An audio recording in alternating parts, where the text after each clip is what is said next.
рӯзҳои таътили зимистона дар ноҳияи восеъ мактабиён ба бозиҳои варзишӣ ҷалб карда мешаванд. Мактаби варзишии бачагонаи ноҳия рӯзҳои таътили зимистона аз рӯи бозиҳои рӯи мизӣ байни ҷомоатҳои деҳот мусобиқаи минтақавӣ доир намуд.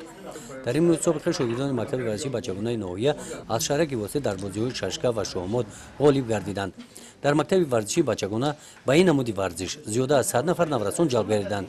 муҳаммадҷони турахон 11 сол дошта 3 карат ғолиби мусобиқаҳои ноҳиявӣ мебошад. вақтҳои охир таваҷҷӯҳи наврасони ҷавонон ба бозиҳои рӯймизӣ, бозии шоҳмот ва шашка хеле зиёд шудааст. аз 34 нафар тамрингароне ки бозии шоҳмотро тамрин мегиранд, аз ман 24 нафараш духтарон мебошад. ин аз он шаҳодат медиҳад ки нисбати писарон духтарон ба бозиҳои рӯймизӣ таваҷҷӯҳи зиёдтар доранд.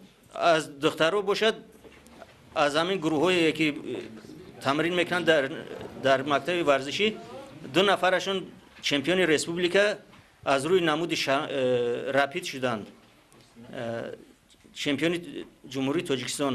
ва аз писарон бошад 1 нафар номзади устоди варзиш дорем дар мактабамон ки ин боиси ифтихори мактаби варзишӣ аст.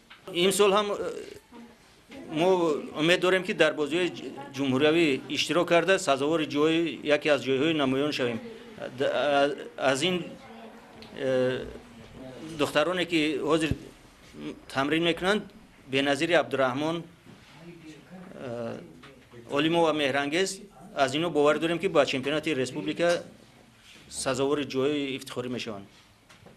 аз писарон бошад муҳаммадҷони турахон, аз ин умеди калон дорем ва аз Назаров Сино. дар ин рӯз аз рӯи ин намуди варзиш байни калонсолон мусобиқаи минтақавӣ доир гардид. дар баробари мактаби бачагонаи варзишӣ ҷамъияти варзишии оҳислоти минтақаи Кӯлоб бо мақсади тарғиби тарзи ҳаёти солим ва рушди варзиш дар деҳот дар давраи таътил ҳамин гуна чорабиниҳо доир менамояд. мусобиқаи ноҳиявӣ тенниси рӯи миз наврасони зиёдро ҷамъ кард.